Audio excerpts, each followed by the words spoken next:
ನಮಸ್ಕಾರ. ನಾವೆಲ್ಲರೂ ಯೋಸೇಫನ ಕಥೆಯನ್ನ ಕೇಳೇ ಇರ್ತೀವಿ.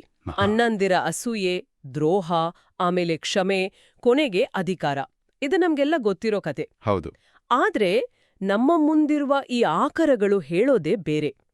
ಅವುಗಳ ಪ್ರಕಾರ ಇದು ಕೇವಲ ಒಬ್ಬ ವ್ಯಕ್ತಿಯ ಕಥೆಯ ಅಲ್ಲವಂತೆ. ಬದಲಾಗಿ ಯೇಸು ಕ್ರಿಸ್ತರು ಇಡೀ ಬ್ರಹ್ಮಾಂಡವನ್ನ ಅಂದ್ರೆ ಕಾಲ ಮತ್ತು ದೇಶವನ್ನ ಹೇಗೆ ತಮ್ಮದಾಗಿಸ್ಕೊಂಡ್ರು ಅನ್ನೋದ್ರ ಒಂದು ರಹಸ್ಯ ಸಂಕೇತ ಅಂತ ಹೇಳ್ತಾವೆ. ಖಂಡಿತ. ಈ ಆಕರಗಳು ಆ ದೃಷ್ಟಿಕೋನವನ್ನೇ ಮುಂದಿಡ್ತವೆ. ಯೋಸೇಫನ ಗುಂಡಿಯಿಂದ ಹಿಡಿದು ಈಜಿಪ್ಟ್ನ ಸಿಂಹಾಸನದವರೆಗಿನ ಪಯಣ ಕ್ರಿಸ್ತನ ಪಾತಾಳದಿಂದ ಪರಲೋಕದವರೆಗಿನ ಪಯಣದ ಪ್ರತಿಬಿಂಬ ಅಂತ ಹೇಳ್ತಾವೆ ಈ ವ್ಯಾಖ್ಯಾನಗಳು. ಇದು ನಿಜಾನಾ? ಇದರಲ್ಲಿ ಎಷ್ಟು ಸತ್ಯಾಂಶ ಇದೆ? ಬನ್ನಿ ಇದರ ಆಳಕ್ಕಿಡಿದು ಈ ವಾದವನ್ನ ಒರೆಗಚ್ಚಿ ನೋಡೋಣ. ಖಂಡಿತವಾಗಿ. ಈ ಚಿಂತನಾಕ್ರಮದಲ್ಲಿ ಯೋಸೇಫನ ಕಥೆಯ ಪ್ರತಿಯೊಂದು ತಿರುವು, ಪ್ರತಿಯೊಂದು ಪಾತ್ರಕ್ಕೂ ಒಂದು ಆಳವಾದ ದೈವಿಕ ಅರ್ಥ ಇದೆ. ಹೌದು. ಇದು ಕೇವಲ ಒಂದು ಐತಿಹಾಸಿಕ ಘಟನೆಯಾಗಿ ಉಳಿಯಲ್ಲ. ಬದಲಾಗಿ ಎರಡನೇ ವ್ಯಕ್ತಿ ದೇವರು ಅವರ ಶ್ರಮ, ಮರಣ ಮತ್ತು ಪುನರುತ್ಥಾನದ ಮೂಲಕ ಇಡೀ ಸೃಷ್ಟಿಯನ್ನೇ ವಿಮೋಚಿಸುವ ಒಂದು ಬೃಹತ್ ಯೋಜನೆಯ ಸಾಂಕೇತಿಕ ನಾಟಕವಾಗಿ ತೆರೆದುಕೊಳ್ಳುತ್ತೆ. ಹಾಗಾದ್ರೆ ಆ ನಾಟಕದ ಮೊದಲ ದೃಶ್ಯದಿಂದಲೇ ಶುರು ಮಾಡೋಣ. ಯೋಸೆಫನ ಅಣ್ಣಂದರು ಅವನ ಬಣ್ಣ ಬಣ್ಣದ ನಿಲುವಂಗಿಯನ್ನ ಕಿತ್ತು ಅವನನ್ನ ನೀರಿಲ್ಲದ ಒಂದು ಒಣ ಗುಂಡಿಗೆ ತಳ್ತಾರೆ. ಆದಿಕಾಂಡ 37ನೇ ಅಧ್ಯಾಯದಲ್ಲಿ ಇದನ್ನ ಓದ್ತೀವಿ. ಸೊ ಇಲ್ಲಿಂದಲೇ ನಮ್ಮ ಚರ್ಚೆ ಶುರುವಾಗ್ಬೇಕು. ಏನಿದು ಗುಂಡಿಯ ಸಂಕೇತ? ಇಲ್ಲಿಯೇ ಈ ವ್ಯಾಖ್ಯಾನದ ಮೊದಲ ಕುತೂಹಲಕಾರಿ ಅಂಶ ಸಿಗೋದು. ನಮ್ಮ ಆಕರುಗಳು ಈ ನೀರಿಲ್ಲದ ಗುಂಡಿಯನ್ನ ಹೇಡೀಸ್ ಅಥವಾ ಪಾತಾಳಕ್ಕೆ ಹೋಲಿಸ್ತವೆ. ಒಂದು ನಿಮಿಷ, ಪಾತಾಳ ಎಂದರೆ ನರಕ ಅಲ್ಲ ಅಲ್ವಾ? ಇಲ್ಲ, ಖಂಡಿತ ಅಲ್ಲ, ಅದು ಬೇರೆ. ಹೇಡೀಸ್ ಅಂದ್ರೆ ಮೃತರ ಆತ್ಮಗಳು ತಂಗುವ ಸ್ಥಳ. ಓಕೆ. ಈ ವ್ಯಾಖ್ಯಾನದ ಪ್ರಕಾರ ದೇವರು ಆದಾಮನನ್ನ ಸೃಷ್ಟಿಸಿದ್ದೇ ಈ ಸಾಂಕೇತಿಕ ಹೇಡೀಸ್ನಲ್ಲಿ. ಹೀಗಾಗಿ ಎರಡನೇ ವ್ಯಕ್ತಿ ದೇವರು ಆದಾಮನ ರೂಪವನ್ನ ತಾಳಿ ಪಾಪದಿಂದಾಗಿ ಇಡೀ ಮಾನವಕುಲ ಸಿಲುಕಿಕೊಂಡಿದ್ದ ಆ ಸಾಂಕೇತಿಕ ಪಾತಾಳಕ್ಕೆ ತಾವೇ ಇಳಿದು ಬಂದ್ರು ಅನ್ನೋದನ್ನ ಯೋಸೆಫನನ್ನ ಗುಂಡಿಗೆ ಹಾಕಿದ ಘಟನೆ ಸೂಚಿಸುತ್ತೆ. ವ್ಯಕ್ತಿ ದೇವರು ಮಾನವನ ಸ್ಥಿತಿಗೆ ಇಳಿದು ಬಂದಿದ್ದರ ಸಂಕೇತ. ಆದ್ರೆ ಕಥೆ ಇಲ್ಲಿ ನಿಲ್ಲೋದಿಲ್ಲ. ಇಲ್ಲ. ಅವನನ್ನ ಅಲ್ಲಿಂದ ಮೇಲೆತ್ತಿ ಗುಲಾಮನನ್ನಾಗಿ ಮಾರಿ ಕೊನೆಗೆ ಈಜಿಪ್ಟ್ನಲ್ಲಿ ಸುಳ್ಳು ಆರೋಪದ ಮೇಲೆ ಜೈಲಿಗೆ ಹಾಕ್ತಾರೆ. ಈ ಪಯಣದ ಮುಂದಿನ ಹಂತ ಅಂದ್ರೆ ಈ ಗುಲಾಮಗಿರಿ ಮತ್ತು ಸೆರೆವಾಸ ಈ ದೇವತಾಶಾಸ್ತ್ರೀಯ ಚಿತ್ರಕ್ಕೆ ಹೇಗೆ ಹೊಂದ್ಕೊಳ್ಳುತ್ತೆ? ಅತ್ಯುತ್ತಮ ಪ್ರಶ್ನೆ. ಇದು ಆ ಇಳಿಯುವಿಕೆಯ ಮುಂದಿನ ಹಂತ.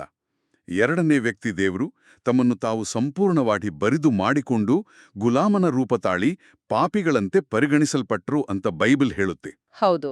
ಯೋಸಫನು ಸಂಪೂರ್ಣ ನಿರಪರಾಧಿಯಾಗಿದ್ರೂ ಸೆರೆಮನೆಗೆ ಹೋದ.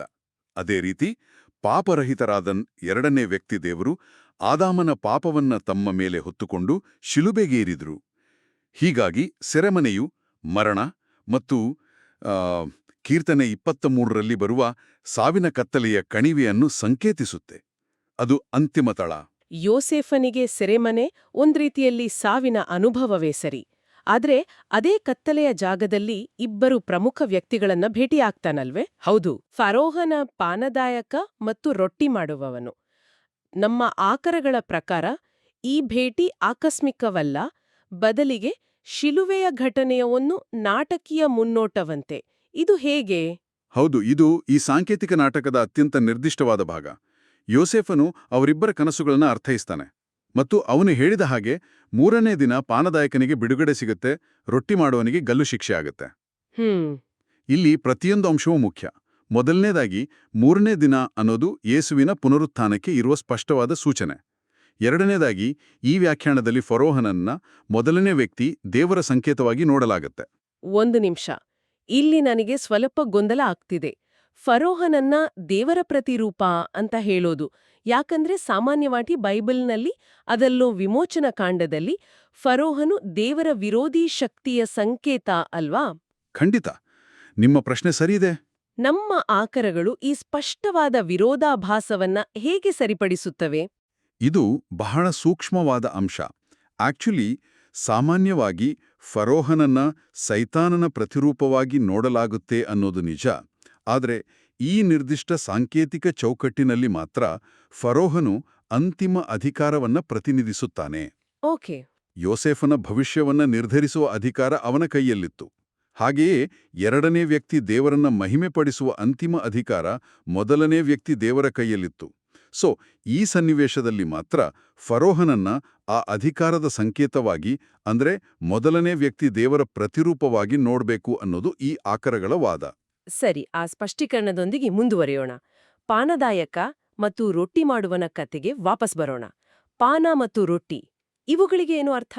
ಇವು ನೇರವಾಗಿ ಯೇಸುವಿನ ಕಡೆಯ ಭೋಜನವನ್ನ ನೆನಪಿಸುತ್ತವೆ. ಪಾನ ಅಂದ್ರೆ ದ್ರಾಕ್ಷಾರಸ ಯೇಸುವಿನ ರಕ್ತವನ್ನ ಸಂಕೇತಿಸುತ್ತೆ. ಪಾನದಾಯಕನಿಗೆ ಬಿಡುಗಡೆ ಸಿಕ್ಕಿದ್ದು ಯೇಸುವಿನ ರಕ್ತವು ಮಹಾಪರಿಶುದ್ಧ ಸ್ಥಳಕ್ಕೆ ಪ್ರವೇಶಿಸಿ ಪಾಪ ವಿಮೋಚನೆಯನ್ನ ತಂದಿದ್ದನ್ನ ಸೂಚಿಸುತ್ತೆ. ಆದರೆ ರೊಟ್ಟಿಯೂ ಯೇಸುವಿನ ಶರೀರವನ್ನ ಸಂಕೇತಿಸುತ್ತೆ. ರೊಟ್ಟಿ ಮಾಡುವನಿಗೆ ಗಲ್ಲು ಶಿಕ್ಷೆಯಾದದ್ದು ಯೇಸುವಿನ ಶರೀರವು ಶಿಲುಬೆಗೆ ಹಾಕಲ್ಪಟ್ಟು ಶಾಪಗ್ರಸ್ತವಾದದ್ದನ್ನ ಪ್ರತಿನಿಧಿಸುತ್ತೆ.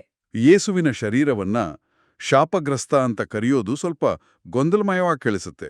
ಪಾಪರಹಿತರಾದ ಯೇಸುವಿನ ಶರೀರ ಶಾಪಗ್ರಸ್ತವಾಗೋದು ಹೇಗೆ? ಇದು ಈ ವ್ಯಾಖ್ಯಾನದ ತಿರುಳು. ಆಕರಗಳು ವಿವರಿಸೋದೇನೆಂದ್ರೆ, ಯೇಸು ಧರಿಸಿದ ಮಾನವ ಶರೀರವು ನಮ್ಮ ಶರೀರದಂತೆಯೇ ಶಾರೀರಿಕ ಆಸೆಗಳನ್ನ ಹೊಂದಿತ್ತು. ಸರಿ. ಆದರೆ ಅವರು ಆ ಆಸೆಗಳಿಗೆ ಮಣಿದು ಪಾಪ ಮಾಡಿಲಿಲ್ಲ. ಈ ಆಕರಗಳಲ್ಲಿ ಒಂದು ಕೊರಿಯನ್ ಪದವನ್ನ ಬಳಸಲಾಗಿದೆ, ಯುಕ್ಛೆ ಎ ಸೊಯೋಕ್. ಯುಕ್ಛೆ ಎ ಸೊಯೋಕ್. ಒಂದು ನಿಮಿಷ. ಯುಕ್ಛೆ ಎ ಸೊಯೋಕ್ ಇದೊಂದು ಕೊರಿಯನ್ ಪದದ ಕೇಳಿಸ್ತಿದೆ. ನಮ್ಮ ಆಕರಗಳು ಈ ಪದವನ್ನ ಯಾಕೆ ಬಳಸ್ತಿವೆ?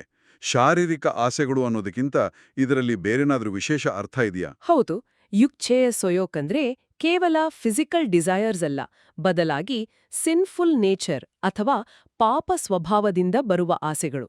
ಓ, ಯೇಸುವಿನ ಶರೀರವು ನಮ್ಮಂತೆಯೇ ಇಂತಹ ಆಸೆಗಳನ್ನ ಎದುರಿಸಬೇಕಾಯಿತು. ಆದರೆ ಅವರು ಅದಕ್ಕೆ ಸೋಲಿಲ್ಲ. ಆದರೂ ಆ ಶರೀರವು ಪಾಪ ಮಾಡುವ ಸಾಧ್ಯತೆಯನ್ನ ಹೊಂದಿತ್ತು. ಹೀಗಾಗಿ ಆ ಶರೀರವೆಂಬ ತೆರೆಯು ಶಿಲುವೆಯ ಮೇಲೆ ಸೀಳಲ್ಪಟ್ಟಾಗ ಮಾತ್ರ, ಅಂದ್ರೆ ಆ ಪಾಪದ ಸಾಧ್ಯತೆಯು ನಾಶವಾದಾಗ ಮಾತ್ರ ಮಾನವರಿಗೆ ಜೀವಕ್ಕೆ ದಾರಿ ತೆರೆಯಿತು. ಹಾಗಾಗಿಯೇ ಅದನ್ನ ಶಾಪಗ್ರಸ್ತ ಅಂತ ಸಾಂಕೇತಿಕವಾಗಿ ಕರೆಯಲಾಗಿದೆ. ಓ, ಈಗ ಅರ್ಥ ಆಯ್ತು. ಹಾಗಾದ್ರೆ ಈ ಇಡೀ ಪ್ರಕ್ರಿಯೆ ಅಂದ್ರೆ ಪ್ರಾಯಶ್ಚಿತ್ತದ ಮೂಲ ಉದ್ದೇಶವೇನು? ನಾನು ಈ ಆಕರಗಳನ್ನ ಓದಿದಾಗ ನನ್ನನ್ನ ಹೆಚ್ಚು ಕಾಡಿದ್ದು ಇದೇ ವಿಷಯ. ಇದು ಕೇವಲ ನಮ್ಮ ಪಾಪಗಳನ್ನ ಕ್ಷಮಿಸೋದಕ್ಕಷ್ಟೇ ಸೀಮಿತವಲ್ಲ ಅಲ್ವಾ? ಖಂಡಿತವಾಗೂ ಅಲ್ಲ. ಈ ಚಿಂತನಾ ಕ್ರಮದಲ್ಲಿ ಪ್ರಾಯಶ್ಚಿತ್ತದ ಗುರಿ ಅದಕ್ಕಿಂತ ಬಹಳ ಆಳವಾದದ್ದು. ಕೇವಲ ಪಾಪದ ಕಲೆಗಳನ್ನ ತೊಳೆಯೋದು ಮೇಲ್ಮಟ್ಟದ ಉದ್ದೇಶ. ಅದರ ನಿಜವಾದ ಗುರಿ ಪಾಪದ ಮೂಲ ಕಾರಣವನ್ನೇ ಬೇರು ಸಮೇತ ಕಿತ್ತಾಕೋದು. ಆ ಮೂಲ ಕಾರಣವೇ ಸ್ವತಂತ್ರ ಇಚ್ಛೆ ಅಥವಾ ಫ್ರೀವಿಲ್. ಪಾಪ ಮಾಡೋಲು ನಿರ್ಧರಿಸುವ ನಮ್ಮ ಸಾಮರ್ಥ್ಯವೇ ಪಾಪದ ಮೂಲ. ಇದು ಇಡೀ ವಿಷಯಕ್ಕೆ ಒಂದು ಹೊಸ ಆಯಾಮ ಕೊಡುತ್ತೆ. ಪಾಪ ಮಾಡೋದಲ್ಲ, ಪಾಪ ಮಾಡುವ ಸಾಧ್ಯತೆಯೇ ಸಮಸ್ಯೆ. ಇದನ್ನ ನಮ್ಮ ಆಕರಗಳು ಹೇಗೆ ವಿವರಿಸ್ತವೆ? ಆಕರಗಳ ಪ್ರಕಾರ ಆದಾಮನ ಸ್ವತಂತ್ರ ಇಚ್ಛೆಯೂ ಅವನ ಆತ್ಮದಲ್ಲಿ ನೆಲೆಗೊಂಡಿದೆ. ಈ ಆತ್ಮವೇ ದೇಹದ ಮೂಲಕ ಪಾಪ ಮಾಡೋದ್ರಿಂದ ನ್ಯಾಯದ ಪ್ರಕಾರ ಆತ್ಮ ಮತ್ತು ದೇಹ ಎರಡೂ ಬೆಂಕಿಯ ಕೆರೆಗೆ ಹೋಗ್ಬೇಕಾಗುತ್ತೆ. ಸರಿ. ಆದ್ದರಿಂದ ಯೇಸುವಿನ ರಕ್ತವು ಮೂಲಭೂತವಾಗಿ ಆದಾಮನ ಆತ್ಮ ಮತ್ತು ದೇಹವನ್ನ ಮರಳಿ ಖರೀದಿಸುತ್ತೆ. ಅವುಗಳನ್ನ ಆ ಅಂತಿಮ ಶಿಕ್ಷೆಯಿಂದ ತಡೆಯುತ್ತೆ. ಸರಿ. ಆತ್ಮ, ಸೋಲ್ ಮತ್ತು ದೇಹದ ಬಾಡಿ ಬಗ್ಗೆ ಸ್ಪಷ್ಟವಾಯಿತು. ಆದರೆ ಚೈತನ್ಯದ ಸ್ಪಿರಿಟ್ನ ವಿಷಯ ಸ್ವಲ್ಪ ಗೋಜಲಾಗಿದೆ. ಅದರ ಬಗ್ಗೆಯೂ ಕೆಲವು ಅಭಿಪ್ರಾಯಗಳನ್ನ ಇಲ್ಲಿ ಉಲ್ಲೇಖಿಸಲಾಗಿದೆ. ಆಕರಗಳಲ್ಲಿ 3 ಸಾಧ್ಯತೆಗಳನ್ನ ಹೇಳಲಾಗಿದೆ ಅಂತ ನೀವು ಹೇಳಿದ್ರಿ. ಅವು ಯಾವುವು? ಹೌದು, ಇದು ಸ್ವಲ್ಪ ಸಂಕೀರ್ಣವಾದ ದೇವತಾಶಾಸ್ತ್ರೀಯ ಚರ್ಚೆ. ಮೊದಲನೆಯ ವಾದ, ಆದಾಮನ ಚೈತನ್ಯದಲ್ಲಿಯೂ ಸ್ವತಂತ್ರ ಇಚ್ಛೆ ಇರೋದ್ರಿಂದ ಅದಕ್ಕೂ ಪ್ರಾಯಶ್ಚಿತ್ತ ಬೇಕು. ಈ ವಾದವು ಆತ್ಮ ಮತ್ತು ಚೈತನ್ಯವನ್ನ ಬಹುತೇಕ ಒಂದೇ ರೀತಿ ನೋಡುತ್ತೆ. ಓಕೆ, ಅದು ಮೊದಲನೇದು. ಎರಡನೇ ಸಾಧ್ಯತೆ ಏನು? ಎರಡನೆಯ ವಾದದ ಪ್ರಕಾರ ಸ್ವತಂತ್ರ ಇಚ್ಛೆ ಇರೋದು ಕೇವಲ ಆತ್ಮದಲ್ಲಿ, ಆದರೆ ಪ್ರಾಯಶ್ಚಿತ್ತದ ಪರಿಣಾಮವು ಚೈತನ್ಯಕ್ಕೂ ವಿಸ್ತರಿಸುತ್ತೆ. ಅಂದ್ರೆ ಆತ್ಮ ಶುದ್ಧವಾದಾಗ ಚೈತನ್ಯವು ಸಹಜವಾಗಿಯೇ ಶುದ್ಧವಾಗುತ್ತೆ. ಮತ್ತು ಮೂರನೇದು? ಆದರೆ ಈ 3 ವಾದಗಳ ನಡುವೆಯೂ ಆಕರಗಳು ಸ್ಪಷ್ಟಪಡಿಸೋ ಮುಖ್ಯ ಅಂಶ ಅಂದ್ರೆ ಪ್ರಾಯಶ್ಚಿತ್ತದ ಅಂತಿಮ ಗುರಿ ಪಾಪ ಮಾಡುವ ಸಾಧ್ಯತೆ ಇರುವ ಸ್ವತಂತ್ರ ಇಚ್ಛೆಯನ್ನ ಸಂಪೂರ್ಣವಾಗಿ ಶುದ್ಧೀಕರಿಸೋದು. ಇದು ಪೂರ್ಣಗೊಂಡಾಗ ಕಾಲದೇಶದಲ್ಲಿ ಪಾಪದ ಸಾಧ್ಯತೆಯೇ ಶಾಶ್ವತವಾಗಿ ಇಲ್ಲವಾಗುತ್ತೆ. ಇದು ನಿಜಕ್ಕೂ ಆಳವಾದ ಚಿಂತನೆ. ಈಗ ನಾವು ಯೋಸೆಫನ ಕಥೆಯ ಕ್ಲೈಮ್ಯಾಕ್ಸ್ಗೆ ಬರೋಣ. ಪಾನದಾಯಕನಿಗೆ ಬಿಡುಗಡೆಯಾದ ಮೇಲೆ ಅವನು ಯೋಸೆಫನನ್ನ ಪೂರ್ಣ 2 ವರ್ಷ ಮರೆತುಬಿಡ್ತಾನೆ. ಹೌದು. ಆ ನಂತರ ಅಂದ್ರೆ 3ನೇ ವರ್ಷದಲ್ಲಿ ಯೋಸೇಫನು ಸೆರೆಮನೆಯಿಂದ ಹೊರಬಂದು ಫರೋಹನ ಕನಸನ್ನ ಅರ್ಥೈಸಿ ಈಜಿಪ್ಟ್ನ ಆಡಳಿತಗಾರನಾಗ್ತಾನೆ. ಇದು ಹೇಗೆ ಎರಡನೇ ವ್ಯಕ್ತಿ ದೇವರ ಕಥೆಗೆ ಹೊಂದಿಕೆಯಾಗುತ್ತೆ? ಇದು ನೇರವಾಗಿ ಎರಡನೇ ವ್ಯಕ್ತಿ ದೇವರ ಪುನರುತ್ಥಾನ ಮತ್ತು ಮಹಿಮಾನ್ವಿತ ಸ್ಥಿತಿಗೆ ಸಂಕೇತವಾಗಿದೆ. ಪೂರ್ಣ 2 ವರ್ಷಗಳ ನಂತರ 3ನೇ ವರ್ಷದಲ್ಲಿ ಅಧಿಕಾರಕ್ಕೆ ಏರುವುದು 3ನೇ ದಿನದಲ್ಲಿ ಪುನರುತ್ಥಾನಗೊಂಡ ಯೇಸುವಿನ ಕಥೆಯನ್ನೇ ಹೋಲುತ್ತೆ. ಹೌದು ಹೌದು. ರೋಮನ್ರಿಗೆ ಬರೆದ ಪತ್ರಿಕೆಯ 1ನೇ ಅಧ್ಯಾಯ 4ನೇ ವಚನದಲ್ಲಿ ಹೇಳಿದ ಹಾಗೆ ಯೇಸು ಮರಣದಿಂದ ಪುನರುತ್ಥಾನಗೊಂಡ ನಂತರ ದೇವರ ಮಗನಾಗಿ ಅಧಿಕೃತವಾಗಿ ಮಾನ್ಯತೆ ಪಡೆದರು. ಮತ್ತು ನಾವು ಆಗಲೇ ಚರ್ಚಿಸಿದ ಹಾಗೆ ಇಲ್ಲಿ ಫರೋಹನು ಮೊದಲನೇ ವ್ಯಕ್ತಿ ದೇವರನ್ನ ಪ್ರತಿನಿಧಿಸ್ತಾನೆ. ಯೋಸೇಫನು ಫರೋಹನ ಮುದ್ರೆಯುಂಗುರವನ್ನ ಪಡೆದು ಅವನ ರಥದಲ್ಲಿ ಕುಳಿತು ಅವನ ಹೆಸರಿನಲ್ಲಿ ಆಳಿದ ಹಾಗೆ ಎರಡನೇ ವ್ಯಕ್ತಿ ದೇವರು ಮೊದಲನೇ ವ್ಯಕ್ತಿ ದೇವರ ಹೆಸರನ್ನ ಮತ್ತು ಸ್ವರ್ಗ ಹಾಗೂ ಭೂಮಿಯ ಎಲ್ಲಾ ಅಧಿಕಾರವನ್ನು ಉತ್ತರಾಧಿಕಾರವಾಗಿ ಪಡೆದರು. ಮತ್ತಾಯ 28:18ರಲ್ಲಿ ಇದನ್ನ ಹೇಳಲಾಗಿದೆ. ಹೌದು, ಇದನ್ನೇ ನಮ್ಮ ಆಕರಗಳು ಕಾಲದೇಶವನ್ನು ಉತ್ತರಾಧಿಕಾರವಾಗಿ ಪಡೆಯೋದು ಅಂತ ಕರೆಯೋದು. ಈ ಸಂಪೂರ್ಣ ಹೋಲಿಕೆ ತುಂಬಾ ವ್ಯವಸ್ಥಿತವಾಗಿರುವಂತೆ ಕಾಣುತ್ತೆ. ಯೋಸೇಫನ ಜೀವನದ ಪ್ರತಿಯೊಂದು ಸಣ್ಣ ವಿವರವನ್ನು ಕ್ರಿಸ್ತನ ಕಥೆಗೆ ಹೊಂದಿಸಲು ಪ್ರಯತ್ನಿಸ್ತಿರೋ ಹಾಗೆ ಭಾಸವಾಗ್ತಿದೆ. ಈ ವ್ಯಾಖ್ಯಾನವನ್ನ ಮಿತಿಮೀರಿ ಎಳೆಯಲಾಗ್ತಿದೆ ಅನ್ನೋ ಟೀಕೆಗಳಿವ್ಯಾ? ಖಂಡಿತ, ಅಂಥ ಟೀಕೆಗಳೂ ಇವೆ. ಯಾವುದೇ ಸಾಂಕೇತಿಕ ವ್ಯಾಖ್ಯಾನಕ್ಕೂ ಈ ಅಪಾಯ ಇದ್ದೇ ಇರುತ್ತೆ. ಆದರೆ ಈ ಚಿಂತನಾಕ್ರಮದ ಪ್ರತಿಪಾದಕರು ಹೇಳೋದೇನಂದ್ರೆ ಇದು ಕೇವಲ ಕಾಕತಾಳೀಯಗಳ ಸರಣಿಯಲ್ಲ. ಬದಲಾಗಿ ಗುಂಡಿಯಿಂದ ಸಿಂಹಾಸನದವರೆಗಿನ ಈ ಪ್ರಯಾಣದ ಮಾದರಿ ಅಂದ್ರೆ ಕಷ್ಟ, ಮರಣ ಮತ್ತು ಪುನರುತ್ಥಾನದ ಮೂಲಕ ಅಧಿಕಾರ ಪಡೆಯೋದು ಬೈಬಲ್ನಾದ್ಯಂತ ಪುನರಾವರ್ತನೆಯಾಗುವ ಒಂದು ಪ್ರಮುಖ ದೈವಿಕ ತತ್ವ.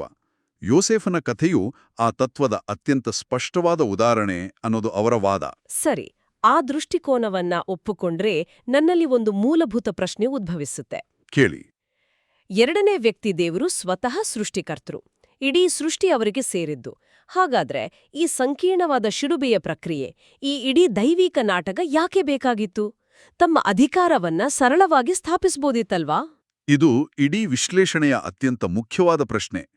ಉತ್ತರ ಸರಳವಾಗಿದ್ರೂ ಬಹಳ ಆಳವಾದದು. ಹೌದು, ಸೃಷ್ಟಿಜೀವಿಗಳು, ದೇವದೂತರು ಸೇರಿದಂತೆ ದೇವರಿಗೆ ವಿಧೇಯರಾಗೋದು ಸಹಜ. ಆದರೆ ಆ ವಿಧೇಯತೆ ಕೇವಲ ಕರ್ತವ್ಯ ಪ್ರಜ್ಞೆಯಿಂದ ಅಥವಾ ಅಧಿಕಾರದ ಭಯದಿಂದ ಕೂಡಿರಬಾರದು. ಓಕೆ. ಅದು ಪ್ರೀತಿಯಿಂದ, ಸ್ವ ಇಚ್ಛೆಯಿಂದ ಕೂಡಿರಬೇಕು. ಪ್ರೀತಿಯಿಂದ ಸ್ಥಾಪನೆಯಾಗೋದರ ಬಗ್ಗೆ ನಾನ್ ಸರಿಯಾಗಿ ಅರ್ಥ ಮಾಡ್ಕೊಂಡಿದ್ದೀನಾ? ಸಂಪೂರ್ಣವಾಗಿ ಸರಿ. ಶಿಲುಬೆಯ ಘಟನೆಯು ದೇವರ ಪ್ರೀತಿ ಮತ್ತು ನ್ಯಾಯವನ್ನ ಇಡೀ ಸೃಷ್ಟಿಗೆ ಸ್ಪಷ್ಟವಾಗಿ ಪ್ರದರ್ಶಿಸಿತು. ದೇವರ ಪ್ರೀತಿಯು ಎಷ್ಟು ಆಳವಾದದ್ದು, ತಮ್ಮ ಸೃಷ್ಟಿಗಾಗಿ ಅವರು ಎಂತಹ ತ್ಯಾಗಕ್ಕೂ ಸಿದ್ಧರಿದ್ದಾರೆ ಅನ್ನೋದನ್ನ ದೃಢೀಕರಿಸೋ ಮೊದಲು ಸೃಷ್ಟಿಜೀವಿಗಳು ದೇವರನ್ನ ನಿಜವಾಗಿಯೂ ಸಂಪೂರ್ಣವಾಗಿ ಪ್ರೀತಿಸಲು ಸಾಧ್ಯವಿರಲಿಲ್ಲ. ಸರಿ. ಶಿಲುಬೆಯ ಮೂಲಕ ದೇವರು ತಮ್ಮ ಪ್ರೀತಿಯನ್ನ ಸುರಿಸಿದರು. ಆ ಪ್ರೀತಿಯನ್ನ ಅನುಭವಿಸಿನ ಸೃಷ್ಟಿಜೀವಿಗಳು ಈಗ ಕೇವಲ ಕರ್ತವ್ಯಕ್ಕಾಗಿ ಅಲ್ಲ, ಬದಲಾಗಿ ಪ್ರೀತಿಯಿಂದಲೇ ಅವರಿಗೆ ವಿಧೇಯರಾಗ್ತಾರೆ. ಹಾಗಾದ್ರೆ ಶಿಲುಬೆ ಮತ್ತು ಪುನರುತ್ಥಾನವು ಕೇವಲ ಮಾನವರ ಮೇಲೆ ಮಾತ್ರವಲ್ಲ, ದೇವದೂತರ ಮೇಲೂ ಪರಿಣಾಮ ಬೀರಿತು ಅಂತ ಹೇಳಬಹುದಾ? ಖಂಡಿತವಾಗಿಯೂ. ಆಕರಗಳು ಅದನ್ನೇ ಹೇಳೋದು. ಸೈತಾನನ ದಂಗೆಯ ನಂತರ ದೇವದೂತರ ಮನಸ್ಸಿನಲ್ಲಿ ದೇವರ ನ್ಯಾಯ ಮತ್ತು ಪ್ರೀತಿಯ ಬಗ್ಗೆ ಅನುಮಾನಗಳು ಉಳಿದಿರಬಹುದು. ಹೌದು. ಶಿಲುಬೆಯ ಘಟನೆಯು ಆ ಎಲ್ಲಾ ಅನುಮಾನಗಳನ್ನ ನಿವಾರಿಸಿತು. ದೇವರ ಪ್ರೀತಿ ಮತ್ತು ನ್ಯಾಯವು ಈ ರೀತಿಯಾಗಿ ಸಂಪೂರ್ಣವಾಗಿ ಸಾಬೀತಾದ ನಂತರ ಸೃಷ್ಟಿಯಲ್ಲಿ ಅಪನಂಬಿಕೆಗೆ ಅಥವಾ ದಂಗೆಗೆ ಜಾಗವೇ ಇರೋದಿಲ್ಲ.